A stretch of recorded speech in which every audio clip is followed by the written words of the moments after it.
नमस्कार, हिमाचल दस्तक में एक बार फिर आपका स्वागत है। मैं हूं आपके साथ मस्तराम डलैल।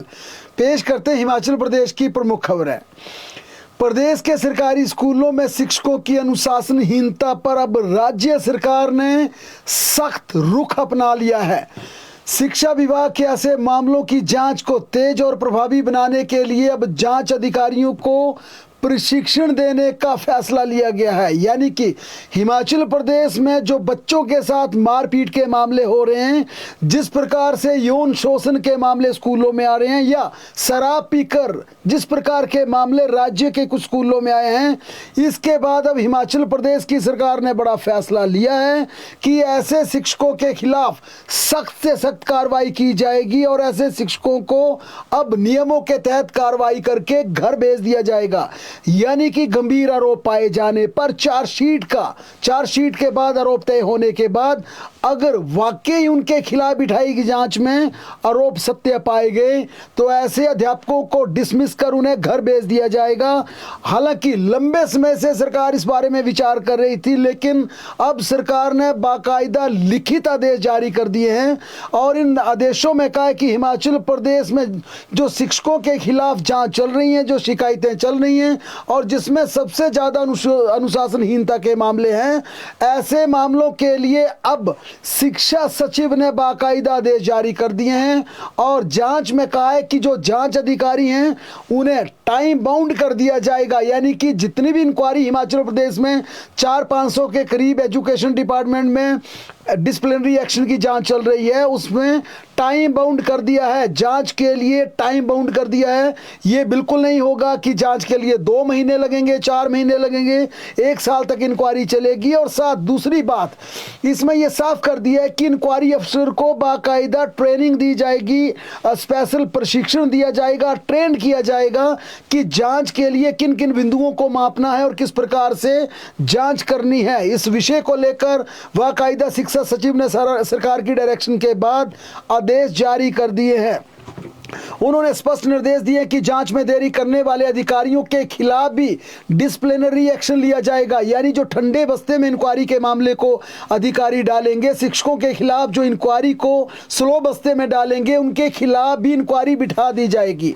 इस पूरे मामले को लेकर राकेश कंवर ने कहा कि शिक्षक समाज का मार्गदर्शक होता है, उनका आचरण अनुकरणीय होना चाहिए, किसी भी तरह की अनुशासनहीनता को बर्दाश्त नहीं किया जाएगा। शिक्षा विभाग अब जिला और ब्लॉक स्तर पर जांच अधिकारियों की क्रियात्मक प्रशिक्षण देगा। इसमें साक्ष्य जुटाने, बयान दर्ज करने, रिपोर्ट तैयार करने, निष्कर्ष तक पहुंचने के सही तरीके सिखाए जाएंगे। इसके लिए जांच अधिक निष्पक्ष, पारदर्शी और टाइम बाउंड हो सकेगी। विभागीय अधिकारियों ने बताया कि हाल ही में कुछ जिलों में ऐसे मामले रिपोर्ट हुए जिसमें कुछ शिक्षकों ने स्कूल के समय में शराब पीकर कक्षाओं में उपस्थिति दर्ज की। कुछ मामलों में आपसी झगड़े और स्कूल प्रबंधन से अभद्र व्यवहार की शिकायतें दर्ज हुई। इसके अलावा विद्यार्थियों की मारपीट के मामले भी सामने आए। इन घटनाओं ने सरकारी स्कूलों की छवि को धूमिल करने का प्रयास किया और हिमाचल प्रदेश की इमेज को भी पूरे देश में बुरी तरह से बदनाम किया। और इसमें कई मामले ऐसे भी आए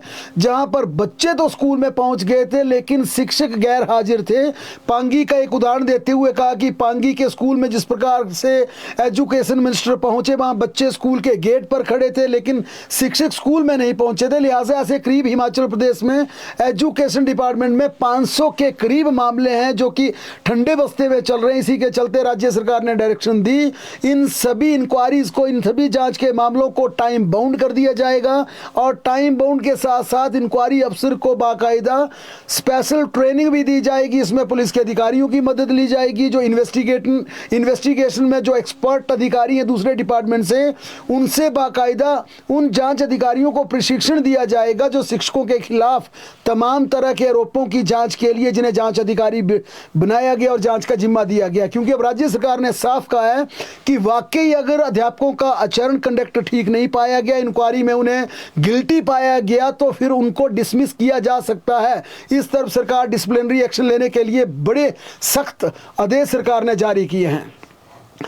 हिमाचल प्रदेश मंत्रिमंडल की बैठक अब 22 की बजाय 24 नवंबर को निर्धारित की गई है, क्योंकि 22 नवंबर को डिप्टी सीएम मुकेश अग्निहोत्री की बेटी का विवाह उत्सव है। इसके चलते अब ये कैबिनेट की बैठक धर्मशाला रवानगी से पहले 24 नवंबर को सुबह 10 बजे हिमाचल प्रदेश सचिवालय शिमला में निर्धारित की गई है। इसमें धर्मशाला के तपोवन में आयोजित किए जाने वाले विंटर सेशन में प्रस्तुत किए जाने वाले विधेयकों के ड्राफ्ट पर चर्चा होगी। इसके साथ सभी विभागों में कैबिनेट के लिए एजेंडे भेजने को कह दिया गया है।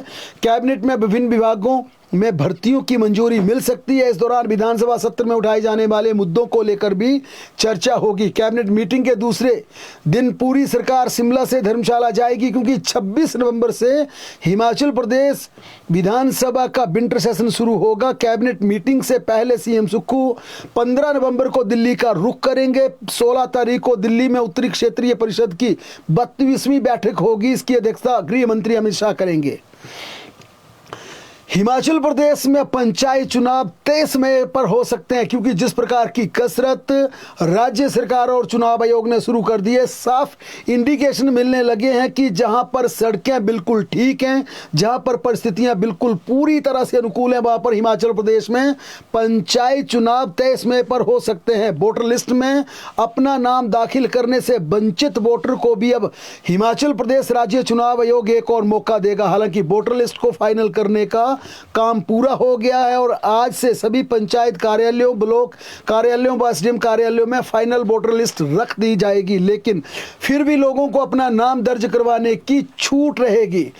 इसके लिए उन्हें ग्रामीण क्षेत्रों में 5 रुपये और शहरी क्षेत्रों में 50 रुपये का अतिरिक्त शुल्क के साथ एक फॉर्म भरकर देना होगा, जिसके बाद उनका नाम वोटर लिस्ट में दर्ज कर लिया जाएगा। राज्य चुनाव आयोग ने वोटर लिस्ट बनाने के लिए जो शेड्यूल दिया था उसके मुताबिक यहाँ पर काम किया गया है। आपत्तियां व दावे दर्ज करने और उन दावों के निपटारा करने का काम पिछले कल समाप्त हो गया, जिसके साथ आज अंतिम वोटर सूची को चस्पा कर दिया जाएगा। इसमें लोग अपने नाम देख सकते हैं। भाई वोटर साथी ऐप के माध्यम से भी लोग अपना नाम वोटर लिस्ट में देख सकते हैं। अभी भी यदि कोई वोटर छूट गया है तो वह अपना शुल्क जमा करवाकर फॉर्म भरकर उसे उसी दिन जमा करवा सकता है, जहां पर उनके पंचायती राज या शहरी निकायों के चुनाव घोषित नहीं हो जाते। यानी कि जब तक हिमाचल प्रदेश में चुनावों की घोषणा नहीं हो जाती, तब तक जिन लोगों का नाम वोटर लिस्ट से बाहर हो गया वह तमाम वोटर अपनी मतदाता सूची में अपना नाम दर्ज कर सकते हैं। इससे लोगों को और ज़्यादा राहत मिलेगी, क्योंकि अभी भी बहुत सारे लोग ऐसे हैं जिनका वोटर सूची में नाम दर्ज नहीं हो सका है। हिमाचल प्रदेश राजकीय प्राथमिक शिक्षक संघ का एक प्रतिनिधि मंडल आज मुख्यमंत्री सुखविंदर सिंह सुक्खू से मिला और अपनी विभिन्न मांगों से संबंधित एक ज्ञापन सरकार को सौंपा। मुख्यमंत्री ने प्रतिनिधि मंडल को आश्वासन दिया कि उनकी सभी समस्याओं पर सहानुभूतिपूर्वक विचार किया जाएगा। सीएम सुक्खू ने कहा कि शिक्षा की गुणवत्ता में और सुधार लाने के लिए पहले चरण में 100 स्कूलों को सीबीएसई आधारित बनाया जाएगा। उन्होंने कहा पिछले वर्ष से पूरे राज्य में अंग्रेजी माध्यम की शिक्षा शुरू कर दी है और स्कूलों में छात्रों के लिए स्वेच्छा से स्मार्ट यूनिफॉर्म चुनने की अनुमति प्रदान कर दी गई है।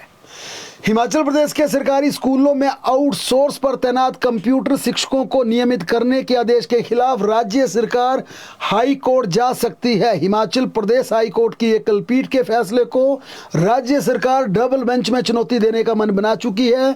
लॉ डिपार्टमेंट ने पुनर्विचार याचिका दायर करने का प्रस्ताव तैयार कर एजुकेशन डिपार्टमेंट को भेज दिया है। हाई कोर्ट की एकल पीठ ने 17 नवंबर को करीब 1300 आउटसोर्स कंप्यूटर शिक्षकों को नियमित करने के आदेश पारित किया था। इस आदेश के बाद शिक्षकों में खुशी की लहर थी, लेकिन सरकार की पुनर्विचार याचिका से मामला फिलहाल टलता नजर आ रहा है। विधि विभाग ने अपने प्रस्ताव में कहा है कि एकल पीठ के आदेश को लागू करने से वित्तीय और प्रशासनिक असंतुलन पैदा हो सकता है। अगर आउटसोर्स कंप्यूटर शिक्षकों को नियमित किया गया तो अन्य विभागों में समान परिस्थितियों में कार्यरत आउटसोर्स कर्मी भी ऐसी मांग करने लगेंगे। इससे सरकार के सामने बड़े पैमाने पर नियमितीकरण की मांगें उठ सकती हैं। विधि विभाग ने एजुकेशन डिपार्टमेंट को अपने प्रस्ताव में कहा कि वे इस मामले में राज्य सरकार की स्थिति स्पष्ट करे और कोर्ट में पेश की जाने वाली याचिका के बिंदुओं को अंतिम रूप प्रदान करें। लेकिन उधर इस अगर वाकई सरकार इस पूरे मामले को लेकर पिटीशन दायर करती है, डबल बेंच में फैसले को चुनौती देती है, तो आउटसोर्स पर लगे कंप्यूटर शिक्षकों के लिए यह निराशा की बात होगी, क्योंकि लंबे समय से करीब 2-2.5 दशकों से हिमाचल प्रदेश के स्कूलों में कम वेतन पर बच्चों को पढ़ा रहे इन कंप्यूटर शिक्षकों के लिए एक बड़ा संकट पैदा हो जाएगा, क्योंकि वेतन इनको कम मिल रहा, अपना पूरा जीवन इन्होंने एजुकेशन डिपार्टमेंट में लगा दिया, स्कूलों में लगा दिया। और इन शिक्षकों का भी कहना है कि अगर उनकी नियुक्ति गलत थी, उनकी भर्ती गलत थी, तो भर्ती करने वाली तो सरकार थी, हम अपनी मर्जी से स्कूल में नहीं गए। और अब 20-25 सालों के बाद सेवाएं देने के बाद कोर्ट के आदेशों को भी अगर सरकार नहीं मानेगी तो ये बिल्कुल उनके साथ अन्याय होगा, कुटराघात होगा। अब देखना है कि इस मामले में कोर्ट में क्या वाकई सरकार जाती है नहीं, क्योंकि लॉ डिपार्टमेंट ने अपना स्पष्ट अपना तर्क दे दिया, अपने प्रपोजल में कहा है कि अगर आपने कंप्यूटर शिक्षक को रेगुलर करा तो हिमाचल प्रदेश में 25,000 से ज़्यादा दूसरे आउटसोर्स कर्मचारी भी इसी फैसले के आधार पर अपने नियमितीकरण की मांग करेंगे। लेकिन इससे कंप्यूटर शिक्षक बिल्कुल खफा है, क्योंकि उन्हें इस बात का मलाल है कि उन्होंने कम वेतन पर अपना पूरा जीवन एजुकेशन डिपार्टमेंट को दे दिया और अब उम्रदराज होने के बावजूद भी उन्हें नियमित नहीं किया जाएगा, तो ये काफ़ी निराशाजनक होगा। उत्तर प्रदेश के कॉलेज में अब मोबाइल एप्लीकेशन से हाजिरी लगेगी। 15 नवंबर से सभी कॉलेजों में ये व्यवस्था शुरू कर दी जाएगी। टीचिंग नॉन टीचिंग स्टाफ सभी इसी दायरे में आएंगे। उच्च शिक्षा निदेशालय ने इसे लेकर बाकायदा निर्देश जारी कर दिए हैं। स्कूलों में पहले से ये व्यवस्था लागू हो चुकी है। स्वास्थ्य और चिकित्सा पर्यटन को बढ़ावा देने के लिए प्रदेश सरकार ने केरल की तर्ज पर पारंपरिक चिकित्सा प्रणालियों में प्रशिक्षण के अवसरों का विस्तार करने का फैसला लिया। आयुष विभाग अगले शैक्षणिक सत्र से राज्य भर के 12 आयुर्वेदिक अस्पतालों में 1 वर्षीय पंचकर्मा तकनीशियन पाठ्यक्रम शुरू करेगा, जिसमें 252 छात्रों को प्रवेश मिलेगा। वर्तमान में प्रदेश में इस पाठ्यक्रम के लिए केवल 36 सीटें उपलब्ध हैं। हालांकि मुख्यमंत्री सुखविंदर सिंह सुक्खू के निर्देशों के बाद विभाग अब कुल प्रवेश क्षमता को बढ़ाकर 252 सीटें करेगा, जिससे बढ़ते स्वास्थ्य क्षेत्र में युवाओं के लिए रोजगार के अवसर भी पैदा होंगे। नेरचौक से 41 डॉक्टरों के एक साथ तबादले को लेकर नेता प्रतिपक्ष जयराम ठाकुर ने प्रदेश सरकार पर राजनीतिक द्वेष के साथ काम करने का आरोप लगाया। जयराम ठाकुर ने कहा कि जब से प्रदेश में कांग्रेस पार्टी सत्ता में आई है, अजीबोगरीब फैसलों को लेकर कभी संस्थान बंद किए जा रहे हैं, कभी जानबूझकर संस्थानों को कमजोर करने का प्रयास किया जा रहा है। उन्होंने कहा कि सीएम सुक्खू व्यवस्था परिवर्तन का हवाला देते हुए अपने 3 वर्ष का कार्यकाल पूर्ण करने वाले हैं, लेकिन व्यवस्था सुधारने की बजाय इसे पतन की ओर ले गए हैं। यह पहला अवसर नहीं कि मुख्यमंत्री जहां भी जाते हैं वहां देने की बजाय छीनने का प्रयास करते हैं। उन्होंने कहा अभी भाजपा के पास मंडी जिला में 10 में से 9 विधायक हैं, लेकिन उन्होंने कहा कि आने वाले वर्ष 2027 के चुनावों में जयराम ठाकुर का दावा है कि 10 की 10 सीटें भारतीय जनता पार्टी जीतेगी और कांग्रेस अगली बार मंडी जिला में अपना खाता तक नहीं खोल पाएगी। जयराम ठाकुर ने कहा कि मुख्यमंत्री लगातार प्रयास कर रहे हैं कि कांग्रेस को कोई फायदा मिले, लेकिन इनकी हरकतों की बजाय अब 2027 के चुनावों में कांग्रेस दहाई का आंकड़ा भी हिमाचल प्रदेश में नहीं छू पाएगी। प्रदेश की राजधानी शिमला में आज उस समय लोगों का गुस्सा फूट पड़ा जब खतरे की आड़ में हरे पेड़ों पर फॉरेस्ट डिपार्टमेंट और लोकल एडमिनिस्ट्रेशन की अनुमति से आरा चला दिया गया। लक्कड़ बाजार में हरे देवदार के पेड़ को काटे जाने के विरोध में स्थानीय व्यापारियों का गुस्सा फूट पड़ा। लोगों ने स्थानीय प्रशासन वन विभाग पर इसे लेकर गंभीर आरोप लगाए। स्थानीय लोगों का कहना था कि एक व्यक्ति विशेष को लाभ पहुंचाने के लिए हरे भरे पेड़ों को कानून की धज्जियां उड़ाकर कानून के दांव पेच लगाकर इन्हें काटा जा रहा है। इससे पहले हिमलैंड के पास भी वन विभाग मुख्यालय के समीप इसी तरह के हरे पेड़ काटे गए थे, जो कि किसी तरह के खतरे की जद में नहीं थे। ये व्यापारियों का आरोप है। व्यापारियों का कहना है कि इस तरह के पेड़ काट दिए गए तो शिमला एक दिन हिमाचल प्रदेश के नक्शे से, देश के नक्शे से गायब हो जाएगा। आज लक्कड़ बाजार में मजदूरों ने पहले एक साथ 2 पेड़ काटे और जैसे ही एक बड़ा हरा पेड़ काटने लगे तो व्यापारियों ने इसका विरोध शुरू कर दिया और पेड़ कटान को रुकवा दिया। ये पेड़ सत्संग भवन के साथ है और इसे काटने की अनुमति लोकल एडमिनिस्ट्रेशन द्वारा दी गई थी। राजधानी शिमला के बसंतपुर स्थित वृद्धाश्रम में प्रशासनिक लापरवाही का एक बड़ा मामला सामने आया है। राज्य खाद्य आयोग के अध्यक्ष डॉक्टर SP कत्यान ने जब वृद्धाश्रम का औचक निरीक्षण किया तो वहां के हालात देखकर वे स्वयं भी दंग रह गए। निरीक्षण में पाया गया कि वृद्धाश्रम में रह रहे बुजुर्गों के खाने के लिए घुन लगा आटा और खराब चावल इस्तेमाल किए जा रहे थे, जबकि गोदाम में एक्सपायर दाल चना के बोरे भी बरामद किए गए। बड़ी संख्या में लोग वृद्धाश्रम में खाद्य सामग्री दान करते हैं, लेकिन लंबे समय तक इस खाद्य सामग्री का इस्तेमाल न होने के कारण इसमें सड़ांध आ रही थी। इसकी जांच व नियमितीकरण की कोई व्यवस्था नहीं की गई थी। इससे स्पष्ट है कि प्रशासन और प्रबंधन दोनों स्तरों पर गंभीर लापरवाही बरती जा रही है। राज्य खाद्य आयोग के अध्यक्ष ने कहा कि इस प्रकार की स्थिति बुजुर्गों के स्वास्थ्य के लिए बेहद खतरनाक है। उन्होंने आश्रम प्रबंधन को फौरन खराब खाद्य सामग्री हटाने और ताज़ा राशन की व्यवस्था सुनिश्चित करने के ऑन स्पॉट निर्देश जारी किए। प्रदेश के बहुचर्चित छात्रवृत्ति घोटाले में जांच निर्णायक बोर्ड पर पहुंच गई है। 250 करोड़ रुपए से अधिक के इस घोटाले में हिमाचल समेत बाहरी राज्यों के 266 शिक्षण संस्थान संदिग्ध पाए गए हैं। इनमें से 17 संस्थानों की जांच पूरी हो चुकी है। अब इस घोटाले से जुड़े CBI बनाम अरविंद राजटा मामले में कल आरोप तय किए जाएंगे, यानी चार्जेस कल फ्रेम हो जाएंगे। चंबा में बीती शाम दो समुदाय के बीच झड़प होने का मामला सामने आया। इस मारपीट में 2 युवक घायल हो गए, एक को अधिक चोटें आई। घायल अभिषेक का चंबा मेडिकल कॉलेज में ट्रीटमेंट चल रहा है। एक समुदाय के युवकों पर मारपीट और देवी देवताओं को गाली गलौज करने के गंभीर आरोप लगे हैं। रात के समय ही लोगों ने पुलिस चौकी का घेराव कर जमकर हंगामा किया। पुलिस के साथ भी धक्का मुक्की की गई। इसके बाद आज सुबह एक संगठन और स्थानीय लोग चंबा में इकट्ठे हो गए और समुदाय के लोगों ने इसके विरोध में सड़क में उतरकर चक्का जाम भी कर दिया। उधर मामले में चंबा पुलिस के एक आरोपी को चंबा पुलिस ने एक आरोपी को हिरासत में ले लिया है, लेकिन अन्य का अभी तक कोई सुराग नहीं लग पाया है। समुदाय ने आरोप लगाया कि विशेष समुदाय के करीब 20-25 लड़के बीती शाम 5:30 बजे के आसपास बिना नंबर की बाइक में सवार होकर सुराड़ा मोहल्ले में पहुंचे। यहां पर उन्होंने मंदिर में जा रहे 3 लड़कों के साथ मारपीट की। इसमें अभिषेक नाम का लड़का बुरी तरह से जख्मी हो गया। युवकों ने आरोप लगाया कि बाइक सवारों ने सरेआम हथियार लहराए। इसके बाद समुदाय के लोगों तथा देवी देवताओं को गाली गलौज किया गया। पुलिस ने कार्रवाई करते हुए एक आरोपी अशमीत खान को हिरासत में ले लिया है। अन्य की तलाश के लिए जगह जगह पुलिस दबिश दे रही है। हमीरपुर में आज सुबह एक SHO पर एक गाड़ी चढ़ाने का प्रयास किया गया। पुलिस ने हमीरपुर के दुगनेड़ हट्टी में सुबह 8 बजे नाका लगा रखा था। इस दौरान पुलिस ने जब गाड़ी को रोका तो ड्राइवर ने गाड़ी नहीं रोकी और थाना प्रभारी पर गाड़ी को चढ़ाने का प्रयास किया। इससे SHO कुलवंत सिंह गंभीर रूप से घायल हो गए। उनकी टांग पर गंभीर चोट आई। हमीरपुर मेडिकल कॉलेज में उपचार उनका चल रहा है, यानी कि उन्हें एडमिट करवा दिया गया है। ड्राइवर ने जब गाड़ी चढ़ाने का प्रयास किया तो वह भागने लगा तो SHO कुलवंत सिंह ने गाड़ी के टायर पर 3 राउंड फायर कर दिए।